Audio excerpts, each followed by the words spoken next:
Bismillah. Check, check, check, check, check, check. Sound check. Bismillah.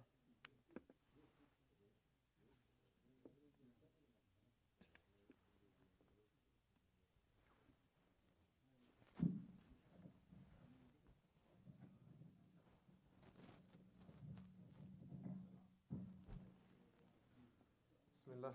Thank you guys for your patience. We needed to pray Salat al-Maghrib before we start the program. So, alaykum salam wa rahmatullah. Jazakumullahu khairan. We're going to start, inshallah, in less than a minute, so please come to your seats.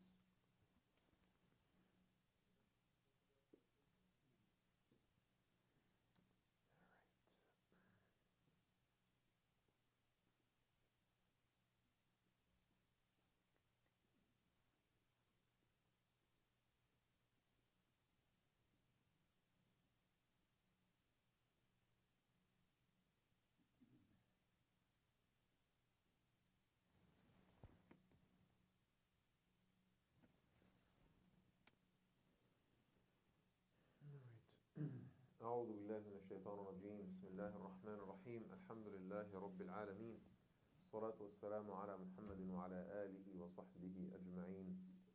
I begin in the name of Allah. I invoke His peace and blessings upon our beloved Prophet Muhammad sallallahu alayhi wa ala alihi wa sahbihi wa sallam tasliman kathira. I ask Allah to extend His blessings to the Prophet's family and descendants, to his companions and followers, and the men and women that walk in their footsteps, and I ask Allah subhanahu wa ta'ala to make us among them, with them, in this life and the next. Allahumma ameen. Jazakumullahu khairan for joining us tonight for our Tafseerah program. A new surah and new possibilities, new adventures with the Quran. And I wanted to also let you know that we literally have exactly 40 surahs left. Which means that we've covered so far, including tonight's surah, inshallah, we've covered 74. So we have exactly 40 surahs left. 12 of them will be Meccan surahs, and the rest will be Madani. So I'm hoping, inshallah, that I'll be able to cover the 12 remaining surahs. They're mostly mid-sized, but some of them are smaller, from Juz' Tabarak and stuff. I'm hoping to cover them before Ramadan, inshallah. So that after Ramadan, we start all the Madani Quran together. Take us maybe, I don't know, 3, 4, 5 years. If we're still around, if I'm still around, still breathing, alive and kicking, I'll continue. This is the project of my life, as you can imagine. And quite honestly, I know that, a lot of people want to come here, and not a lot, but a few, they want to come here and, listen to Tafseerah. Some people also watch the live broadcast and so forth. It also goes on our audio podcast. I could care less about any of these things as long as I have my notes. That's the legacy right here. So I keep scanning the notes, and then I upload them to Google Drive, hoping that maybe before the end of my life I'm able to write this up into some type of a Quran project. If I didn't, then inshallah it'll have to be like my students working on that after I'm gone from this world. So either way, I made sure over the years that the whatever knowledge that is being shared here is preserved as ink on paper. That has always been the way for knowledge to be preserved. It's not on YouTube. It's not in the podcasts. It's not on Facebook or social media. All these are human constructs that will eventually collapse and remember my words. All the great computers, in which all the files are saved up on Google Drive will eventually go somewhere. I can't think of one corporation in the world that, is older than 200 years, right? The great East India Company, if you guys remember its story, literally had more employees than the population of entire nations. It owned more property than the British Empire at some point. Today, it doesn't even exist.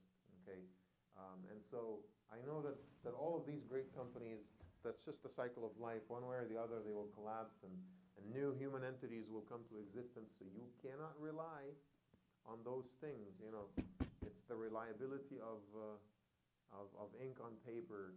That is how things are truly preserved. And so, I wanted to talk to you about a whole bunch of things tonight in introduction to the surah. And, I'm not going to, I'll talk very little about our surah tonight. Inshallah, in the next maybe 2 to 3 weeks, I'll be able to cover the rest of it. I'm going on vacation later this month, inshallah, on the 24th of October for 3 weeks. So I'm hoping, inshallah, I'll be able to finish Surat al-Mu'minun before I go. Otherwise we'd have to continue after I return, inshallah. But there's a few things that I wanted to discuss with you, and that is, I've been, teaching this, really exhilarating class with a lot of students recently. We've had our third session yesterday, and this particular class made me realize the absolute drastic changes, spiritual and intellectual changes that happen in the world in the last 200 years alone. I mean, we are aware of the scientific changes, the discoveries, the theories, the technology, the advancements that took place in the last 100 years. But all of that is just a manifestation of much more profound intellectual and spiritual changes that happen to the world. And I'm going to ask you this question. What do you think the major thing that happened to the human mind in the last 200 years was? There's one fundamental concept that was lost, that has always been there, no matter how much we changed. That one concept is the one that we've always held tight to. In the last 200 years, that concept was basically gradually lost. What is it? Any guesses? It's the concept of God. There has been no other period in human history where God is not taken for granted like the last 200 years. We've always taken God for granted. We've always made sure that we are connected with a deity of some sort. In the last 200 years, that is the only time when suddenly, God is not a necessary concept any longer, right? And that was basically a pattern that we've seen with the rise of Darwinism. As Darwinism came to existence, so many things happened to the human mind, and it's absolutely astounding to see the catastrophic effects of this particular ideology on human beings. In a world where God doesn't exist, man is basically left to his basic impulses. Man is left to vie in the world on his own. There is no moral code. So, there's no universal ethics. So I need to basically chart my own path every single day, reinvent myself, make my own decisions, make my own choices, every single day. Of all of the different notions of Darwinism, what was the most fundamental notion? Survival of the fittest. Imagine how much that impacted people. In a world where God exists, it's not survival of the fittest, it's survival of all, right? As the Prophet taught us, sallallahu alaihi wasallam, يُعِينُ الْقَوِيُّ مِنْكُمُ الضَّعِيفُ. The strong will support the weak, right? لَيْسَ مِنَّا مَنْ لَمْ يُوَقِّرْ صَغِيرَنَا كَبِيرَنَا وَيَرْحَمْ صَغِيرَنَا. Those who don't show respect to the elderly and show compassion and mercy to the children don't belong to the Ummah of Muhammad, right? Historically, the notions have always been, we work together. The elderly will work with the young. The strong will work with the weak. The man will work with the woman. الْمُؤْمِنُونَ وَالْمُؤْمِنَاتُ بَعْضُهُمْ أَوْلِيَاءُ بَعْضٍ يَأْمُرُونَ بِالْمَعْرُوفِ وَيَنْهَوْنَ عَلَى الْمُنكَرِ. The believers, men and women, are helpers and supporters of each other. They enjoin what is right. They forbid what is wrong. All of that was vaporized. All of that was extinguished with the advent of Darwinism, because in a world with no God, there's no place for such altruistic concepts. There's no place for that. People, it's just dog-eat-dog world. Survival of the fittest, okay? And the impact of the survival of the fittest is extended beyond, the comical story of the giraffe in evolution, right? The giraffes with the taller necks are the ones that survive. I mean, that's a very comical thing. That's what they teach little kids in elementary school. The story is much more impactful than that. Survival of the fittest means people with disability don't deserve to live. Survival of the fittest means people who are powerful and wealthy are like that by design because nature selected them, which also means if you're poor and uneducated and you come from a bad family or whatever it is, you don't deserve to live. You don't deserve support and help from society. There's no welfare state. There's no safety nets. There's no society or government that is supposed to go into the poor, destitute neighborhoods in order to help people, right? Survival of the fittest means that racism is legitimized because the white race has a burden to be on top of the world. It's not, they didn't choose that. It's just that evolution caused them to be on top, okay? If you are discriminated against, it's not because society needs laws, it's because you are exactly where you're supposed to be. You're at the bottom of the food chain. Sorry, don't take it personally, but evolution decided, who's on top and who's at the bottom, right? Survival of the fittest means colonialism, means powerful nations going and crushing weaker nations.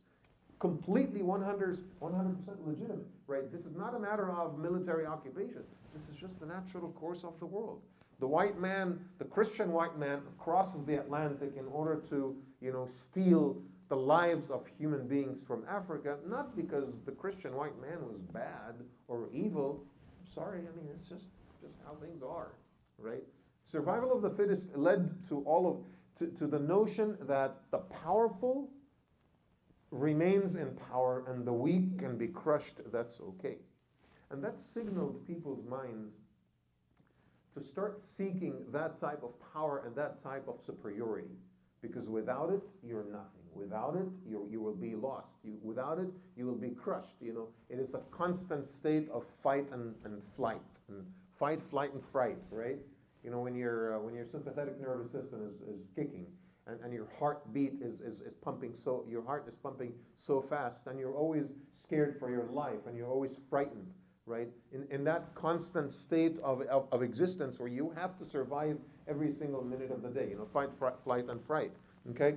And so this, by the way, most of that is called social Darwinism, right? Because there's biological Darwinism, there is political Darwinism, like the British Empire going and engulfing the world in its flames.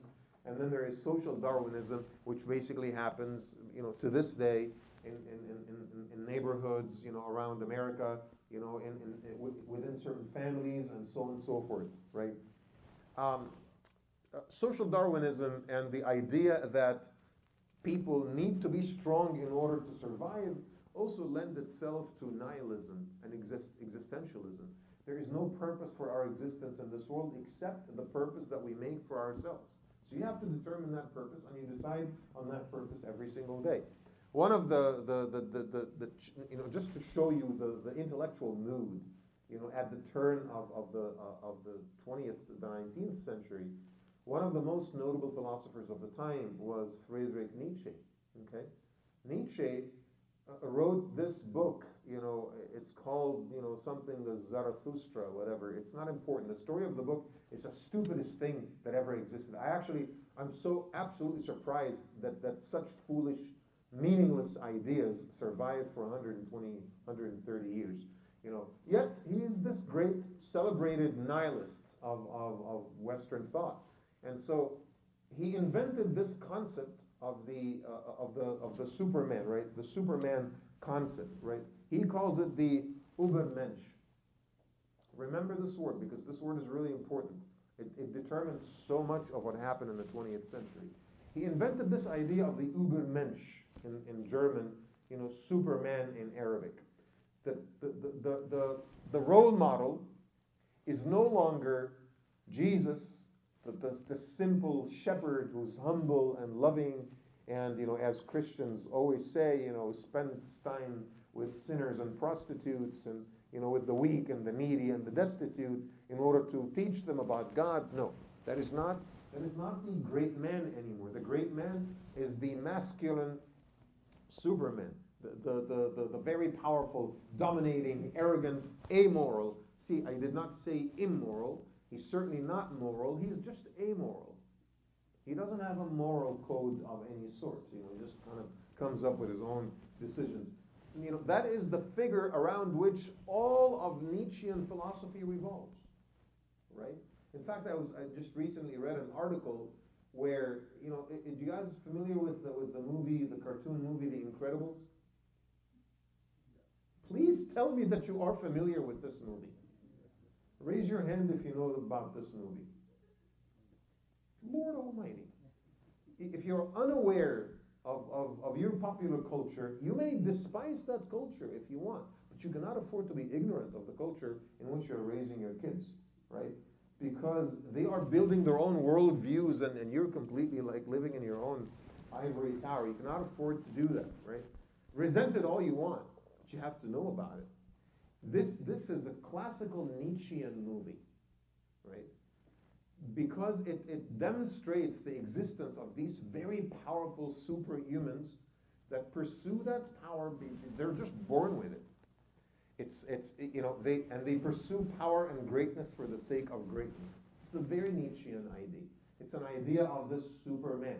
And we see that the 20th century was riddled with this idea, this idea that greatness is the way to go, is the way to give you advantage over everyone else. This is how you live happy. It's to be great. It's to be awesome. It's to be, a superhuman, so to speak. And so we've seen that idea basically was a foundational idea for Nazism, right? For totalitarianism. It was that foundational idea. The Nazis actually used the idea of the Nietzschean idea. Nietzsche was German, right? So they used the same exact idea. It became a foundational concept for whatever else that made Nazi Germany what it became later on. We are a superior race. We are above every single other race, and therefore inferior races can be crushed. Okay, Nazi Germany did not just murder Jews; they also murdered anyone else that was considered inferior. They murdered the people with disability, people with Down syndrome, and gypsies and stuff like that. They did not touch the Iranians for some reason, because they thought that they share this Aryan heritage with the Iranians, right? They had great relations with many Muslim countries, but again, they thought that we are superior, and that superiority, that false superiority, you and I know exactly what it led to. The idea of the Superman defined the psyche of the Western world for the last 100 years at least. Think of Superman, the comic character. Think of Superman, the movie hero. Think of all the other Supermans that came to existence ever since, right? Think of all the superheroes and the culture of the superheroes. Think of Batman and Superman and this man and that man, and then it becomes this woman and that woman. It doesn't matter as long as we have superhuman beings. Because life cannot be lived without greatness. Happiness doesn't happen without greatness. You have to be absolutely superior and great in order to become happy. And that, even the ordinary person, the average person, started adopting that same notion, right? So you have the culture of, enhancements. You have to enhance everything. The culture of makeup. The makeup culture, again, is also a byproduct of the Superman culture, right? Makeup is a very Nietzschean idea, in my personal opinion, because makeup is designed to make a single individual woman stand out in the crowd, right? She has to give herself that edge, that advantage. I know some of the sisters are gonna hate me for saying this. Are you calling me Nietzschean? Well, not particularly, but I'm definitely characterizing the behavior itself, right? Makeup is a Nietzschean concept, in my personal opinion. Plastic surgery. That is a byproduct of the same thing. I cannot settle for who I am. I need to become a greater manifestation of myself in order to be happy and survive, because otherwise I'll be crushed. It's survival of the fittest. And that notion drives some of these women, mostly not Muslim women, but just women in general, who would be as fake as possible, who would wear makeup regularly and wear all these additional things that make them look, not really what they are. I mean, you guys know what I'm talking about, right? Or do breast enhancement or whatever it is, so that she looks in the absolute most astounding way possible and attracts men in that category as well. You know, the wealthy man, the powerful man, the business executive with a huge salary, you know, and secure future, you know, good-looking guy, you know, player, has to be a player, right? And then this is the guy that she eventually married. It's that same aspiration for greatness, the Superman culture. And because of that, we've gotten used to the idea of living vicariously through the lives and the successes of other people. All right, so there is also, it comes with the celebrity worship culture, right? It comes with the athlete worship culture. I've never understood that concept, by the way. I love sports. I love playing sports. You know, I love playing with my kids. I don't think I've ever sat down and watched, like, maybe soccer, sometimes I do that. I enjoy the game. And then my kids always ask me, who are you rooting for? Who are you cheering for? I was like, no one. I don't care who wins. I just enjoy the sport, right? But in their minds, there's winners and there's losers. And we have to root for the winners, not the losers. Right?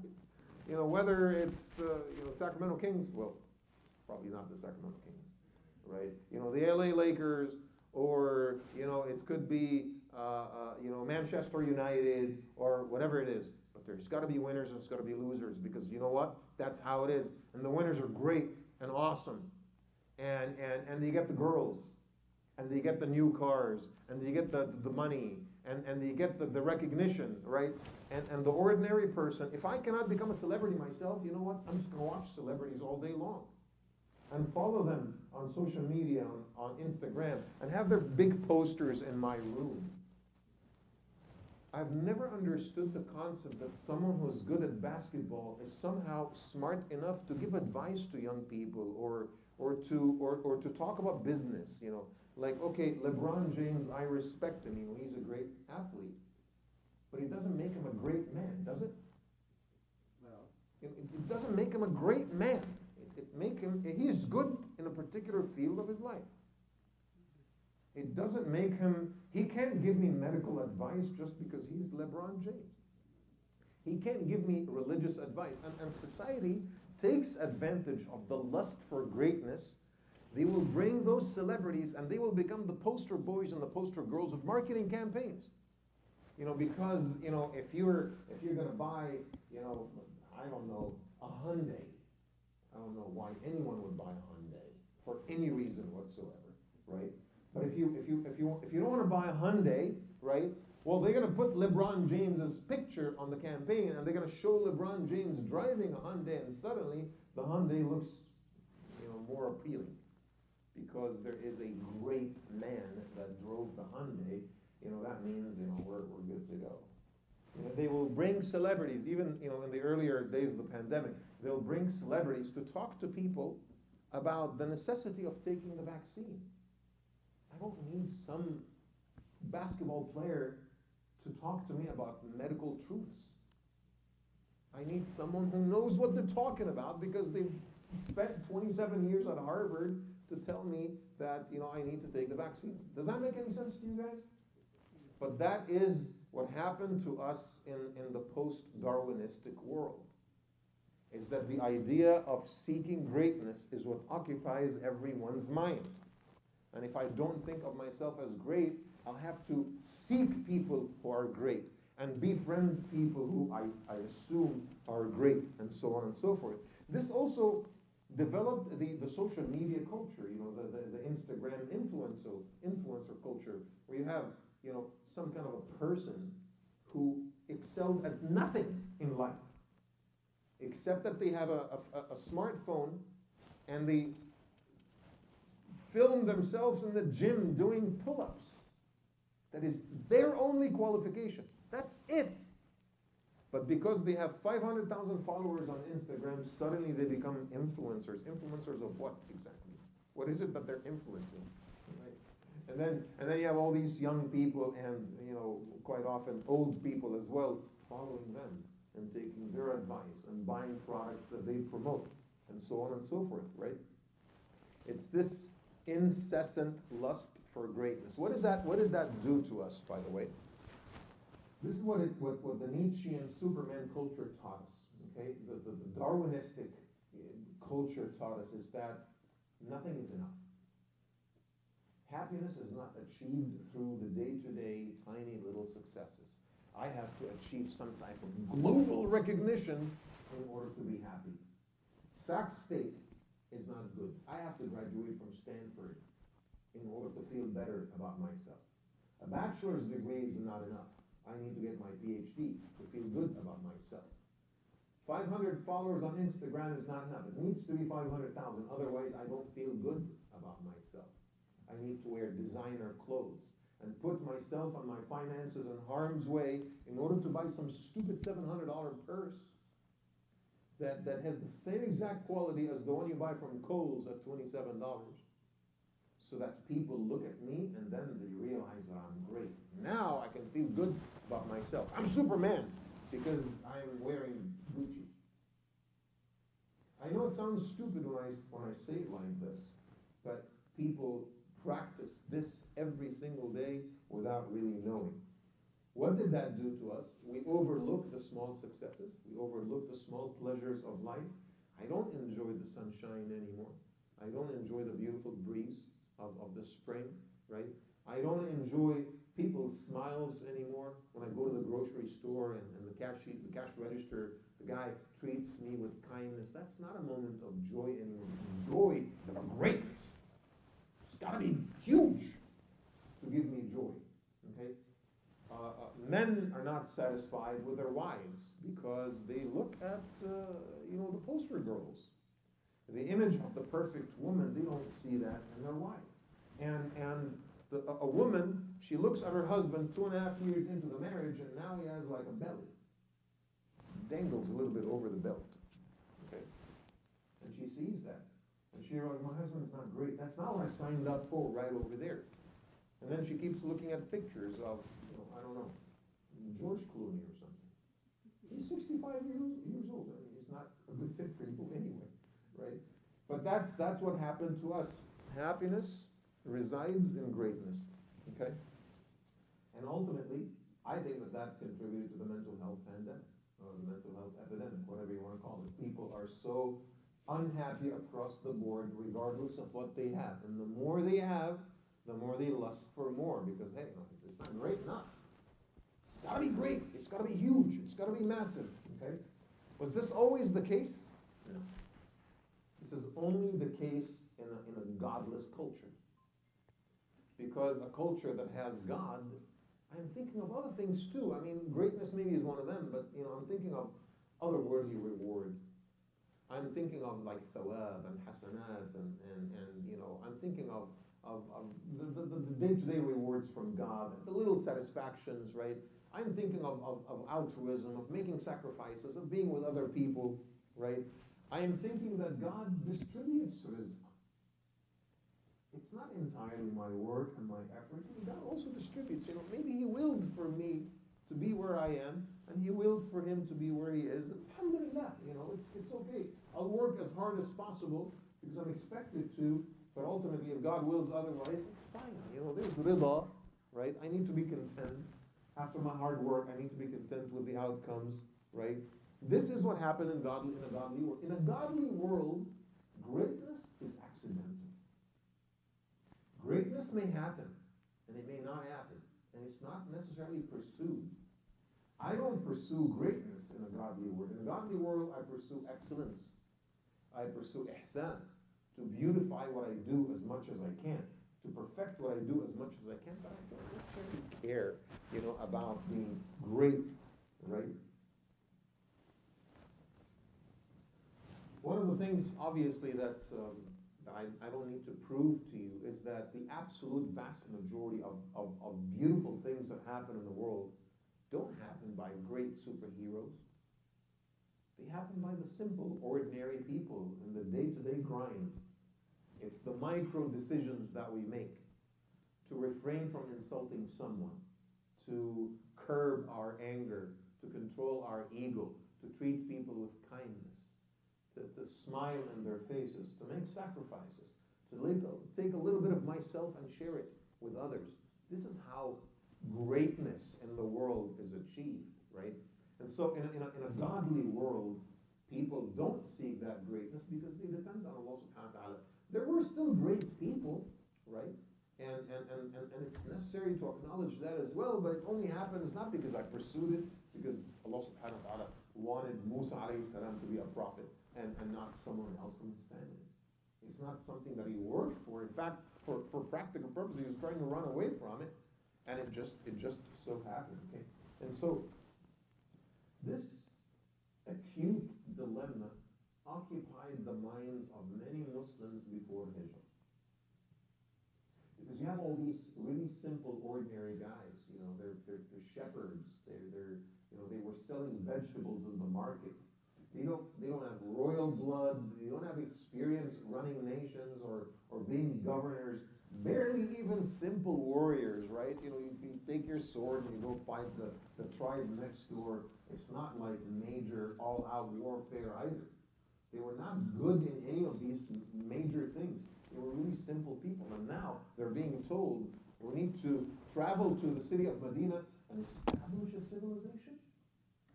I don't know anything about establishing civilizations. I can barely run my own household. I can barely get my wife to do what I ask her to do. How am I going to get an entire nation to follow my lead, right? Many of the Sahaba were thinking, are we even cut out for this thing? Are we a good fit? Are we even suitable for that? What are we going to do when we travel to Medina and now we have to establish this new community? Okay, build an army? I mean, who has that kind of experience, right? What do we do? How do we build an economy, right? How do we control inflation? How do we have foreign relations and diplomacy?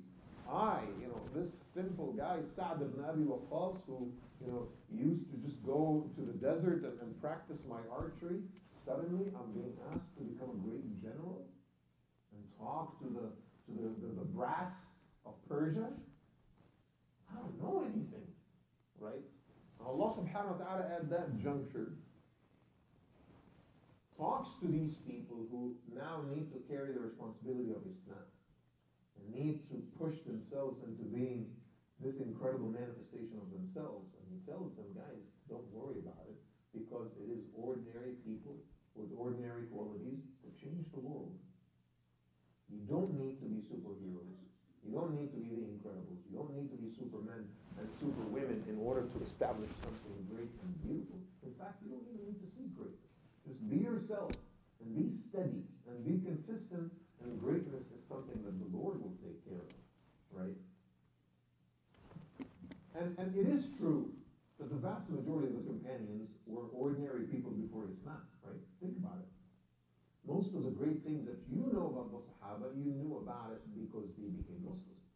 After they became Muslims. But before Islam, I mean, who were they? I mean, Hamza maybe had some greatness and he was known to be this really great warrior, but still confined within the tiny little culture of Quraysh. He was not known to, he's not Tarzan, right? He's not known across the globe. He's a simple guy, okay? The Prophet ﷺ, until the age of 40, guys, unknown beyond Mecca. A simple man spends most of his time with animals. Now, today, if I'm not spending, every single hour of every single day, reading and listening to audiobooks and working on my business and preparing for a lecture and so forth, I'm losing my mind because I think I'm wasting my time. When the Prophet ﷺ spent 40 years of his life not worrying about a thing. Just his family, his wife, his one wife, right? No polygamous relationships. And his children and the kids that he adopted and, the few goats that he herded. That's it. And focus on being a good person, a good human being, a godly man, raise his kids to the best of his ability. That was his greatness. He did not need to be this incredible leader. I mean, think of Isa alayhi salam. What do we know about Isa before the age of 30? Nothing. Not a beat about his life. Nothing. Completely obscure. He became great because Allah subhanahu wa ta'ala willed for him to become great. Right? And so, again, that pattern repeats itself as we look at the lives of those men and women, every step of the way. And perhaps that's the whole point. That is the lesson that we're learning. And that is, be steady, be strong, be consistent. Do what you can. Don't slack, and don't give yourself excuses. And don't get yourself off the hook. Hold yourself responsible.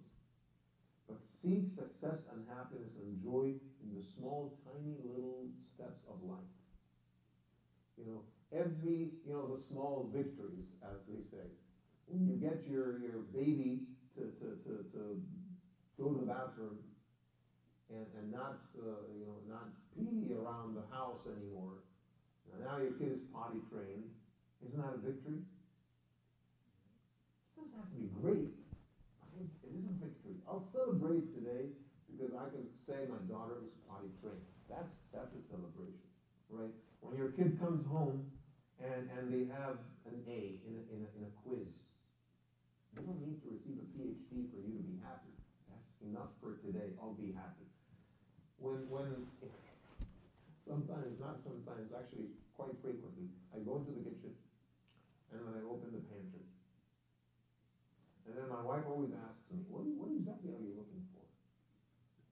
And then my response has always been the same. I'm looking for something great. It's just like, what is it? Tell me, what do you think is great, and I'll make it.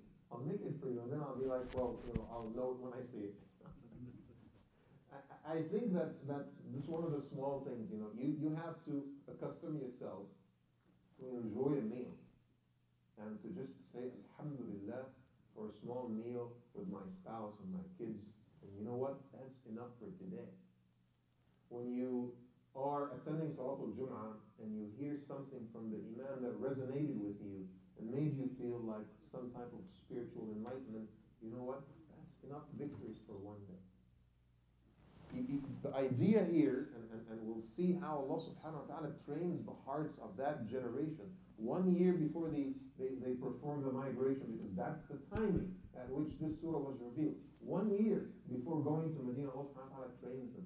It's the steadiness of life. That's your true victory. The day-to-day small things, being consistent. أَحَبُّ الْأَعْمَالِ إِلَى اللَّهِ أَدْوَمُهَا وَإِنْ قَلَّ. The most favored deeds to Allah are the consistent ones, even if they're very small, right? And we see this pattern in the ahadith, constantly, time and time again. All right? So, you don't need to publish books and to have 1 million followers on Facebook and to appear on CNN to be happy, right? You don't need to wear designer clothes to be happy. You don't need to be wearing the most expensive car, around the block. I see some of these young guys, and it is unfortunate, and I think it's just they need to be taught better. Their parents need to teach them better. Some wealthier families, they'll buy a very expensive car for their kids, a car that 95% of the population cannot afford. So what is it the kids will do to the car?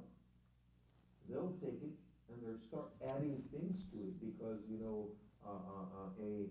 53 AMG is not enough in and of itself, so I need to go and crank it up a little bit. I need to add to the horsepower. I need to mod the car. I have a lot of modifications on my car, right? Because nothing is enough. Nothing is enough. And we practice that and we teach our children that, to always be on this constant lust for more. Because I can only feel good about my life if I achieve that greatness. And you know what? When you achieve that greatness, what's going to happen? You will realize that it's the most bland moment you've ever experienced. This is what I've been wanting. When my daughter, for like 3 years, and she's asking for an iPhone. And I keep saying, no, you're not ready for a smartphone. For 3 years. Until she turned, 17. That's when I got her phone. And I kept telling her, you desire the phone so much, and you think that your life is going to improve with the phone. You're going to be happier. But remember my words. When the phone is actually in your hands, you're going to enjoy it for like a week, and then it's just going to become an ordinary part of your life. It will generate no additional feelings because you derive that happiness from you, from who you are, from your heart, not from any external factors. Listen to this hadith. It'll demonstrate what I'm talking about a little bit further. Abdullah ibn Umar, he narrates this hadith. The Prophet ﷺ says, أَحَبُّ النَّاسِ إِلَى اللَّهِ أَنْفَعُهُمْ لِلنَّاسِ. The most beloved people to Allah are the ones that bring benefit to others. Okay? And so, if you saw your neighbor's kid, playing outside and is getting a little bit closer to the pool, the community pool in your subdivision, and you hold the kid and you say, just be careful, you brought benefit to your neighbors. That right there, an act that will take you a few seconds, that will make you more beloved to Allah subhanahu wa ta'ala than the greatest superhero, than Batman himself. Right? He will be more beloved to Allah subhanahu wa ta'ala than anyone, right? وَأَحَبُّ الْأَعْمَالِ إِلَى اللَّهِ, and the most beloved deeds to Allah, سُرُورٌ تُدْخِلُهُ عَلَى قَلْبِ مُسْلِمٍ, to bring happiness to the heart of a Muslim. If you see someone like in the morning and you say, hey man, you look great today. That's all you need to do. And they will live with that positive energy for their entire day. That right there is more beloved to Allah than patenting an invention, than finishing your PhD from Yale. That right there, right? أو تكشف عنه كربة, perhaps you alleviate an adversity that they're going through. أو تطرد عنه جوعا, help them overcome a type of hunger by giving them some satisfaction. أو تقضي عنه دينا, or help them pay off a debt. SubhanAllah, see how ordinary these acts are? Very simple acts. It doesn't say the greatest man on the side of God is the one that prays 1,000 rak'ahs a day and memorizes the Quran and Sahih al-Bukhari. Right? And then he says, وَلِأَنْ أَمْشِي فِي حَاجَةِ أَخِي خَيْرٌ لِي مِنْ أَعْتَكِفَ فِي مَسْجِدِ هَذَا. When I accompany my brother to help him fulfill their needs, is better than making i'tikaf in my masjid, Masjid Nabawi, for an entire month. See, this is a man that understands the meaning of life. وَمَنْ كَفَّ غَضَبَهُ سَتَرَ اللَّهُ عَوْرَتَهُ. Whoever curbs their anger, Allah will cover their weaknesses. People will not be able to see your weaknesses. وَمَنْ كَتَمَ غَيْظَهُ وَلَوْ شَاءَ أَنْ يُمْضِيَهُ أَمْضَاهُ مَلَأَ اللَّهُ قَلْبَهُ يَوْمَ الْقِيَامَةِ رِضًا. And whoever controls their wrath, and when they were able to deliver, and they could punch you in the face, but they control their wrath, Allah subhanahu wa ta'ala will fill their hearts with content on the day of judgment. وَمَنْ مَشَى مَعَ أَخِيهِ فِي حَاجَةٍ حَتَّى يُثْبِتَهَا أَثْبَتَ اللَّهُ قَدَمَيْهِ يَوْمَ تَزُولُ الْأَقْدَامِ. If you walk with your brother or your sister for a need of theirs, until that need is fulfilled, Allah subhanahu wa ta'ala will establish your feet on a day, when everyone else's feet are shaking. How ordinary are these acts? Very simple. Another family is moving from one apartment to the other, or one house to the other, then you take your truck and you just go with them, spend a half a day with them, and move a couple of furniture around. A simple worker for $12 an hour can do that. It doesn't get more ordinary than this. That right there means the world.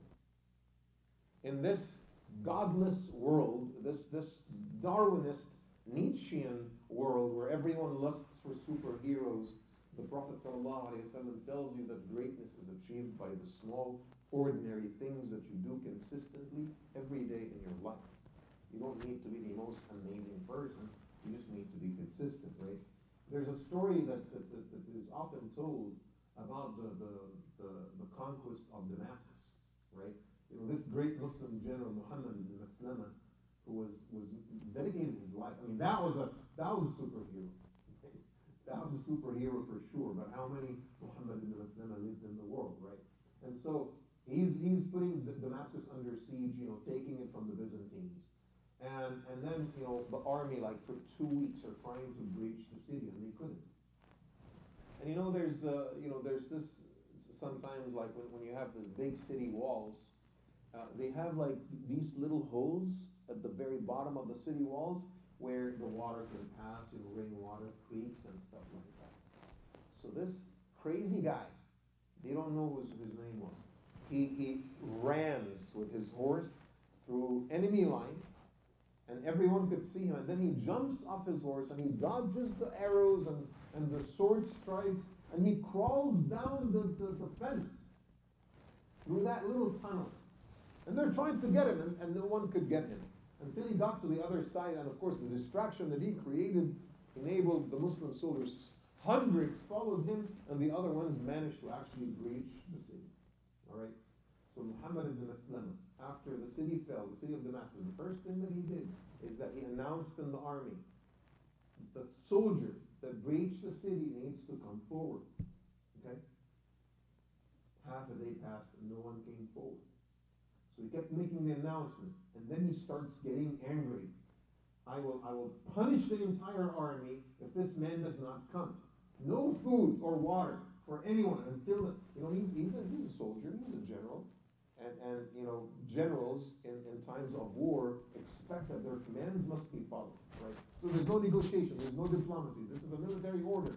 Come forward means come forward, right? So he's sitting in his tent at night, and the entire army being reprimanded because they're not able to produce this man. So one of the soldiers came to his tent, and he says, General, I think I know who that person is.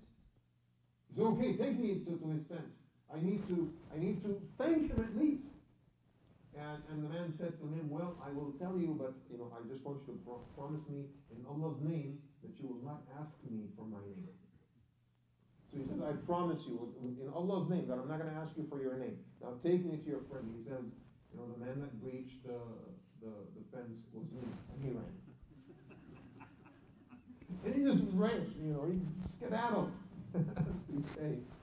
And Muhammad ibn Maslama just stood there, and he was going to run after him, but he remembered his promise. He promised in Allah's name that he's not going to try to verify the identity of this soldier, and he realized what's going on. The entire city of Damascus was brought into the fold of Islam because of the actions of an ordinary man, and we don't even know his name. To this day, we have no idea who this guy was. It wasn't Muhammad ibn Maslama. It was this particular simple soldier. I mean, wars are planned by generals, but they are won by soldiers. Isn't that true? Without soldiers, you've got nothing. The generals are sitting in the back lines. They're not going to go fight, on their own. It's the soldiers that get all of these things done. Okay? But the Quran still talks about greatness. Don't get me wrong. The Quran says in Surah Al-Waqi'ah, وَالسَّابِقُونَ السَّابِقُونَ, the foremost, the greatest of all believers that deserve the highest level of Jannah, right? Sure. But the Quran mostly talks about which category? Ashabul Yameen. The Quran mostly talks about Ashabul Yameen, the possessors of the right hand, which is, metaphor for the righteous, right? You don't need to be amongst as-sabiqun. So in Surah Al-Waqi'ah, Allah subhanahu wa ta'ala gives you the three, as-sabiqun, yeah, that's greatness right there. Ashabul Yameen and Ashabul Shimal, the unrighteous, the possessors of the left hand, right? So, greatness also sometimes leads people to commit atrocities. Remember Uhud? If I asked you today, aside from the Prophet ﷺ and Hamza, who was the hero of Uhud? Khalid. See what Dr. Firuz says? He says Khalid. Was Khalid even Muslim at the time? No. He was not. I mean, for the wrong side, he was a hero, and his heroism on that day compelled him to commit atrocities that were unthinkable. I mean, God, brought him to Islam eventually, but he is single-handedly responsible for the killing of so many of the Sahaba on that day. So being a hero is not always a sign of greatness either. Now back to the companions. 1 year before Hijrah. And they are having these thoughts, am I fit for this? Can I run a country? Can I manage, a civilization? Do I have what it takes? Most of us are, we're not even literate. Most of these companions do not know how to read. Our leader is illiterate. Sallallahu alayhi wa sallam, right? So Allah subhanahu wa ta'ala reveals this surah at that juncture in order to detail the qualifications, the very ordinary, fundamental, simple qualities of the great believers that Allah subhanahu wa ta'ala expects from them. And how you practice and live those qualities in a manner that pleases Allah subhanahu wa ta'ala and not society. Hence, the revelation of Surat al-Mu'minun. It came at that time. Titled Al-Mu'minun, very simple, the believers. To tell the believers that greatness resides in just being simple and ordinary, like your beloved sallallahu alayhi wa sallam. It shows us that those qualities are fundamental, but they're also basic and very easily achievable. And as we look through the surah, it's not asking for something extraordinary, it's just asking for basic things, that everyone, can pretty much follow. The Surah Al-Mu'minun talks to us about this simple fact that the Quranic concept of greatness is not about the ability to overcome insurmountable barriers. It's not about, being of royal blood or achieving incredibly tremendous financial success or being like an Instagram influencer or having, 500,000 followers on Facebook. You drop a pin and everyone hears it. Basically, it's about none of that, right? It's not even about being scholarly. It's not about having all the answers. It's not about, having great knowledge of fiqh and hadith and Quran and usul and tazkiyah and everything. It's not about any of that. We're going to study the surah together to realize that the believers that Allah subhanahu wa ta'ala wants us to become are actually very simple and ordinary people, right? It's about steadiness in your affairs with Allah, with people, and with yourself. Just by telling you this, I think it's going to be easier for us to predict what the surah is going to talk about, right? So the surah will give us lengthy lists of the qualities of the believers, and it's not just the first portion. There's another portion in the middle of the surah that also, continues the list, and we're going to enjoy that, inshallah ta'ala, together. To show that, they're ordinary people. Number two, the universal nature of man. That there are basic components of which all of us are made. كلكم لآدم وآدم من تراب. All of you are descendants of Adam, and Adam is made of the earth. These are the last words of the Prophet ﷺ. Before his death, he speaks to the world. The triumphant, victorious, great leader reduces it all to the absolute, simple, fundamental basics. ما أنا إلا ابن امرأة كانت تأكل القديد بمكة. When someone walks to, on the Prophet ﷺ and gets startled, oh my God, Muhammad is here, and thinks like I'm in the presence of a king, he says, dude, take it easy. Sit down, man. What are you talking about? I am the son of a woman that used to dry meat in Mecca. She used to, Amina, used to make beef jerky, and that was like a delicacy. Okay, that was, her way of living. She bought and sold those things in order to take care of her family.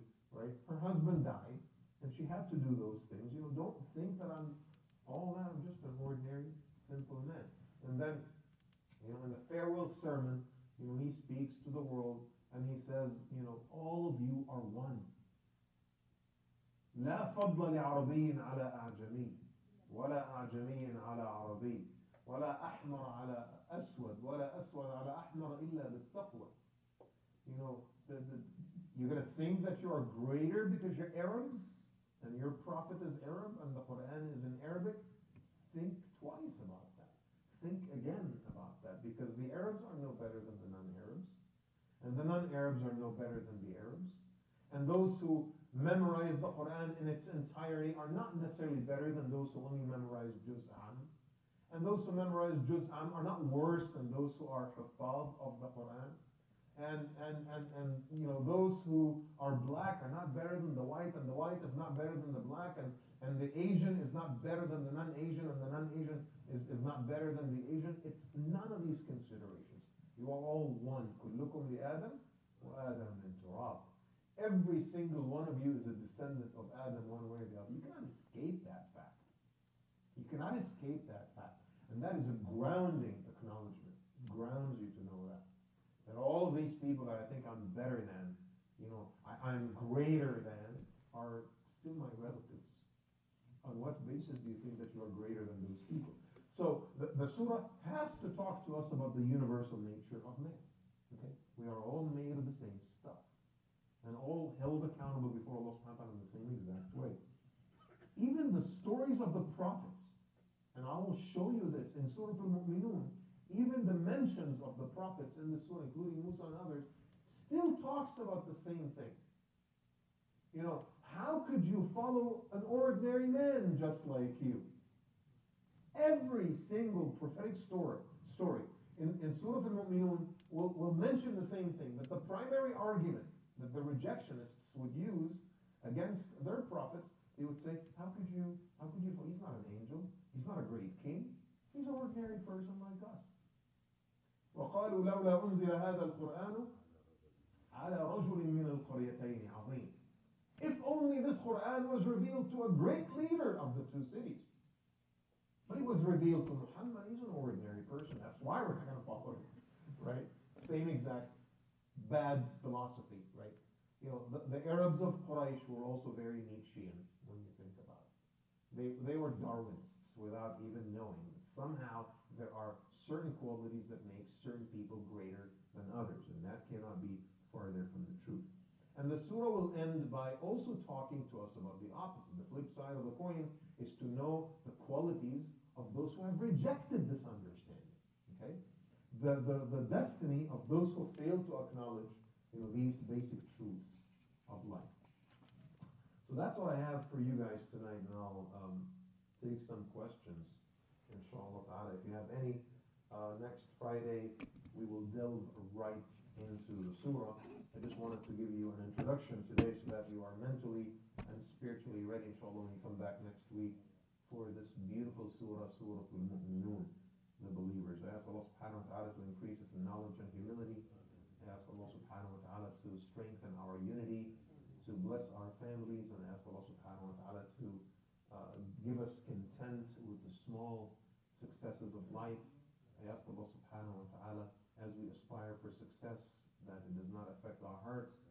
And I ask Allah subhanahu wa ta'ala to gather us in the highest level of Jannah. Allahumma ameen. I'll take some questions. Yes. So, question would be, if I get ready for any reason, I like this shirt, not to show off, just I feel comfortable. I like it. I feel more confident in myself. How about that? I mean, It would be perfectly fine, brother. I mean, you've earned your income from halal, and you've given your zakah, and you've given the right of Allah subhanahu wa ta'ala in your wealth. You have every right to enjoy that wealth in however manner that you deem fit. No one has any right to tell you how you spend your own money. This is just a matter of the heart. This is between you and Allah subhanahu wa ta'ala. You cannot deny that some people will buy that shirt in order to get everyone else's attention.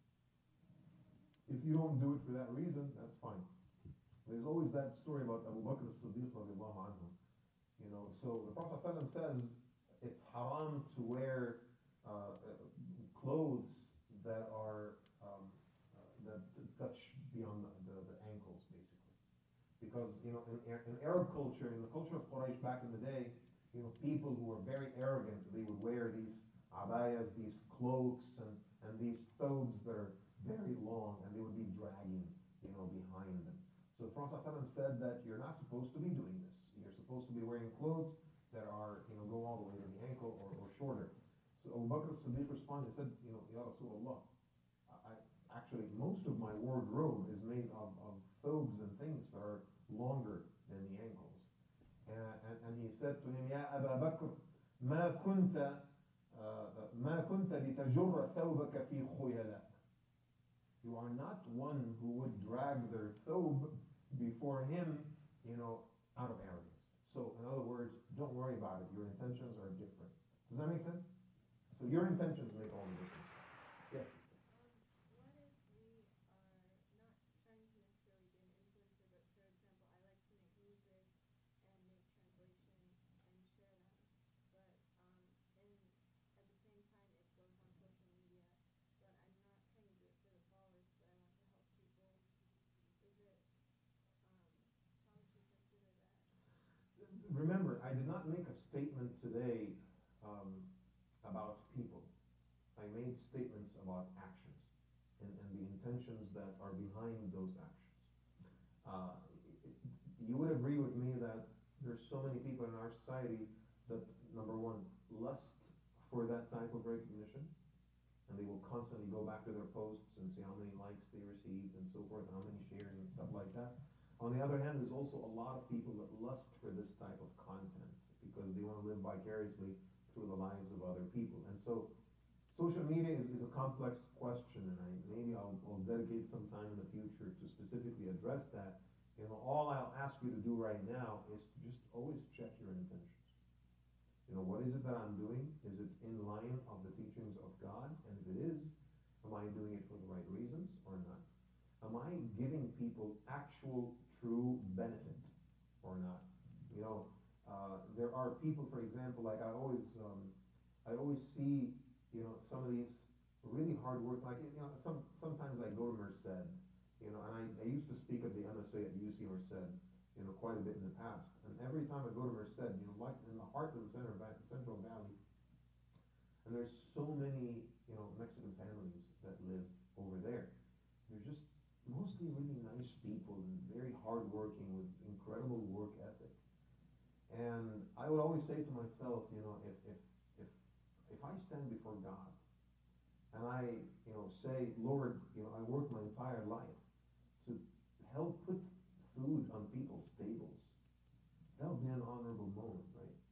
You know, like most of the food basket, you know, of America is right here in the Central Valley. You know, who farms the Central Valley? It's the Mexicans. The Mexicans can proudly say, you know, we feed America. Well, that's one heck of a thing to say. If you stand before Allah subhanahu wa ta'ala and say, you know, I put, you know, fruit and vegetables and broccoli on people's tables, that's an honorable thing. You can never go wrong with something like that. On the other hand, I also look at some of the other things that people do and they make money from, and I was like, what are you going to say to Allah subhanahu wa ta'ala? Maybe what you're doing is not necessarily haram, but some professions are just like, are you serious? Like that's what you do, right? And there's these people. So, you know, my kids would show me, for example, like a video on YouTube of a kid that buys a new iPhone, and then I think I may have talked about this before. It's a crazy thing, and then gets a snail and puts the snail on the screen of the iPhone and says basically the video is about this. You know, the snail is the best way to clean the screen of your iPhone. And so you're watching the video like, the heck is this guy going to do? Like, where's he going with this? Like, the curiosity is huge. And then after the snail walks around the phone and is fast forwarding the whole thing, he removes the snail and then he looks at the screen. The screen is not clean. And then he grabs a sledgehammer and he takes it to the thing, destroys the whole thing in front of the camera. And then I realized what this is all about. You know, this shock factor that will get people to watch the video so that, you know, he makes more money off of YouTube. And I was like, dude, you're going to stand before God and say, you know, I put snails on iPhones for a living. That's going to be a tough moment right there. Like, what have you brought to humanity? You know, YouTube videos where I put snails on iPhones. That's what I've done, Lord.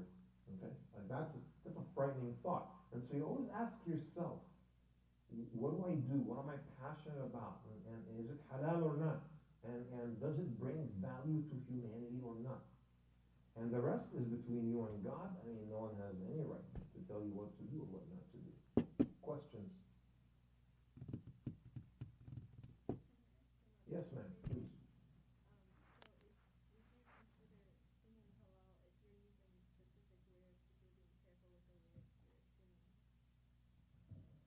It has always been my public position for years and years and years that the moderate usage of clean music is halal.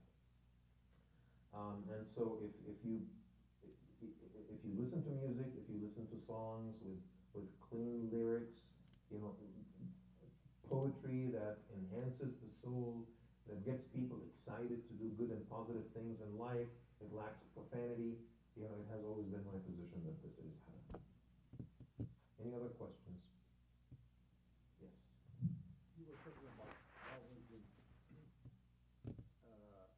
strong take over the weak and the rich take over the talking to some American, friend of mine, and they are supporter of Trump, of course, and they were talking about Israel and Palestinian and this. They said, well, we can give took over the land. What's wrong with those people going Right. there? Right. We took it from the Indians, the Israelis took it from the that's Palestinians. why- It is what it is. Yeah. We're stronger. We won. They lost. That's how it is. Sorry. And Not they sorry. told me they can go and get power and take over. Yeah. No, definitely. That is all Darwinism, Superman culture, Nietzscheanism, very, very, very obvious. Okay? This realism in the world, this dog eat dog concept has its philosophical foundations. You'd be very surprised. It's not just sheer power. I mean, it's driven by ideology. There's an ideology behind this, and it's extremely, extremely powerful. Aside from conservatives and liberals, or those who support Trump and those who don't, I think that's a different conversation. But the idea that sheer power justifies oppression, I think that is a very Darwinistic idea, for sure. And it's a nasty one. Any other questions? Yes. It's going to be like a jungle, though. Whoever has power, they're going to do the thing. Well, I mean, it's not necessarily a jungle because there's one powerful kid on the block, right? And so, the powerful will control the jungle, will run and manage the jungle, right? Ultimately, so it's not just all weak parties. There's always one party that emerges stronger and more powerful, crushes everyone else, right? It's like gang wars or turf wars. Yes. Very beautiful introduction, and the contrast between the Darwinism and Nietzscheism, then moving to the Surat is an amazing pathway to get into the subject of the Surat. I'm always attaching these sessions to the name of the Surah. If you look at the Quran, there are awesome names of surahs associated with the Prophet.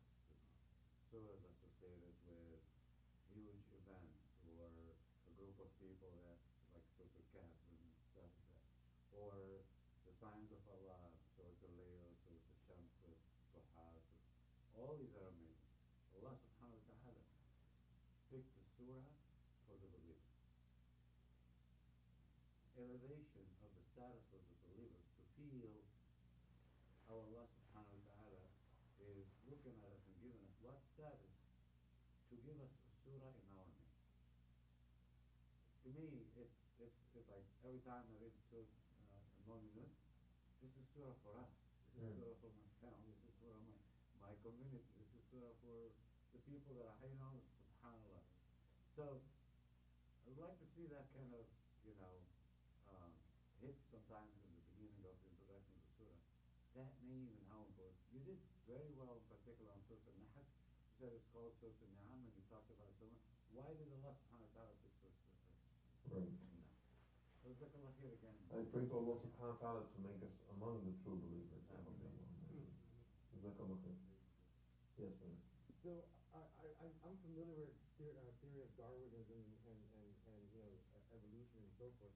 It's always been my opinion, I don't know what you think about this, that the whole Darwinism theory and everything that we come from apes and so forth, at the end of the day, the secular vision of how to take God out of the equation. I mean, what's your opinion on that? I mean, you're giving people a secondary form of rule of law, and the rule of law is that he who is fittest is going to rule the world or rule society, and I think it's just another ploy from a secular view on how to eradicate Allah from the equation. Jazakallah khair. I mean, I speak to my students at the class that I teach on Thursdays. We talk about the difference between evolution and Darwinism. Evolution is a biological process that has been proven scientifically. It's a very lengthy subject. I'm not opposed to evolution. As a student of knowledge, as an honest human being, I cannot be opposed to science. I don't think that evolution in and of itself is incompatible with faith. Darwinism is. Darwinism is an ideology that uses evolution in order to create an alternative thought process in which God does not exist. Uses evolution to explain the world. So, as opposed to using, evolution as a simple, perspective of biology, now we take evolution and we extrapolate from evolution and we use it in an ideological, often dogmatic way to create a worldview that does not have God. So I definitely agree with that particular perspective. Now, here's one thing that you guys need to know. Survival of the fittest is a perspective of Darwinism that is now been abandoned by most scientists and philosophers.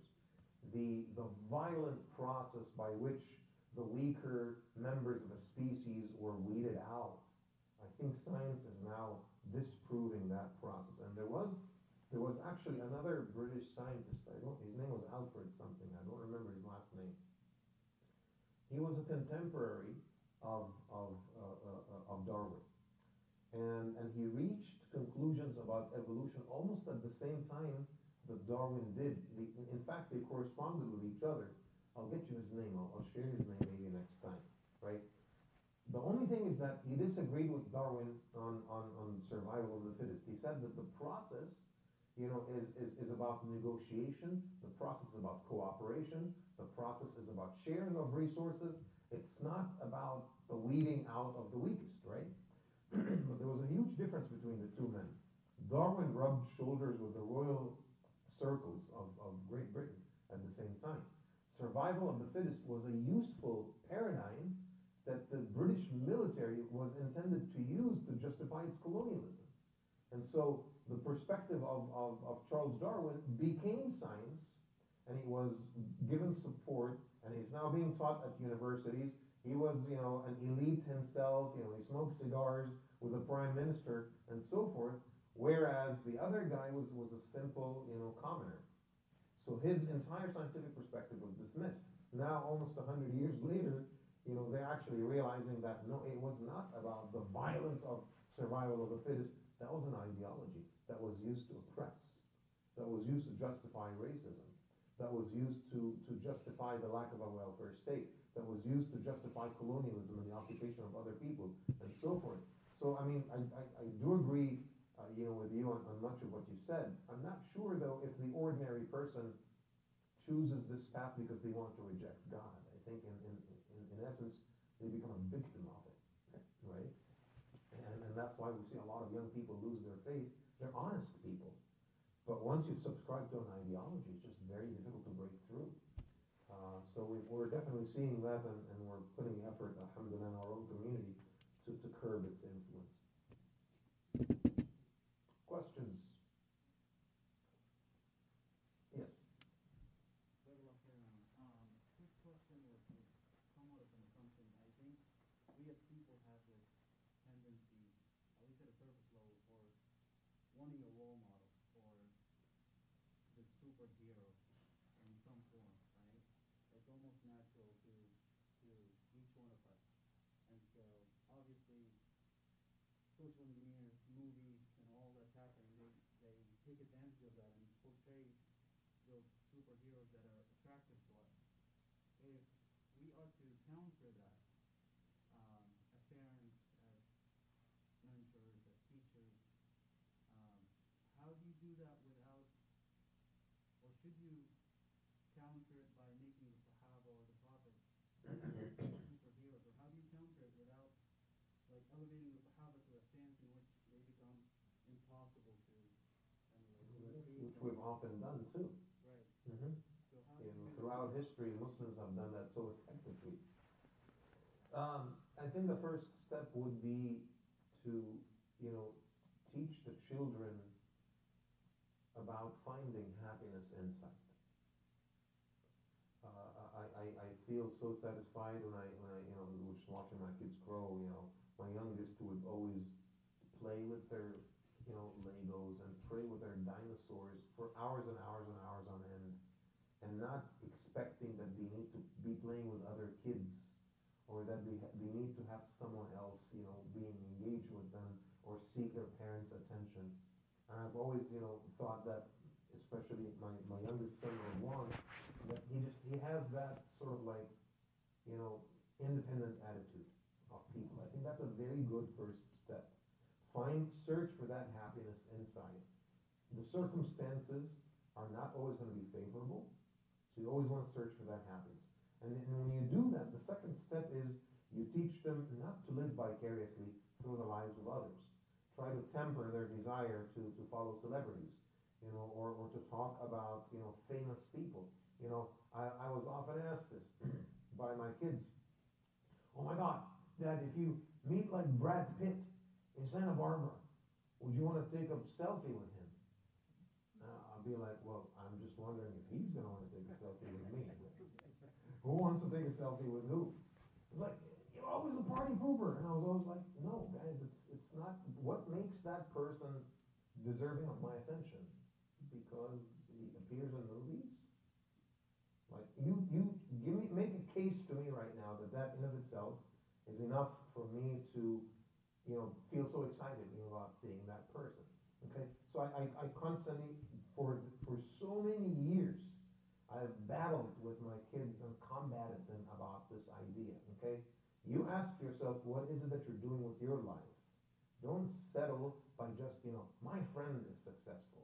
My favorite celebrity is a millionaire, right? My team won the tournament, right? Don't settle for that. You have to find that success in your own heart. And then when you've established those foundations, I think then it's okay to teach them about our own superheroes. I talk to my kids about Dhul Qarnayn a lot. I talk to them about Isa alayhi salam and the great battles of the end of time, right? Captures their imagination. Fighting Ya'juj and Ma'juj, it doesn't get cooler than that, right? And you talk about that, again, with the perspective of they're only great because God is on their side and because they've made great decisions. I never make the companions of the Prophet ﷺ into inaccessible role models either. You have to talk to them, and I've actually given khutbahs about this in the past. You talk about them as people that you can imitate. I tell them the interesting stories and the not so interesting stories. I remember telling my kids about Zubayr bin Awam hitting Asma, and that's why she divorced him. And they were utterly shocked because they're not used to hearing stuff like that about the companions. So you got to share both. You got to talk about both the exciting stories and the not so exciting stories to humanize the companions of Ahlul Bayt, whatever role models that you're looking for. I hope that answers your question. Any other questions, guys? جزاكم الله خير. سبحانك اللهم وبحمدك أشهد أن لا إله إلا أنت نستغفرك ونتوب إليك. بسم الله الرحمن الرحيم. العصر إن الإنسان لفي خسر إلا الذين آمنوا وعملوا الصالحات وتواصوا بالحق وتواصوا بالصبر. جزاكم الله خير. Inshallah, we'll see you guys next Friday. Assalamu alaikum wa rahmatullah. Isha is at 9.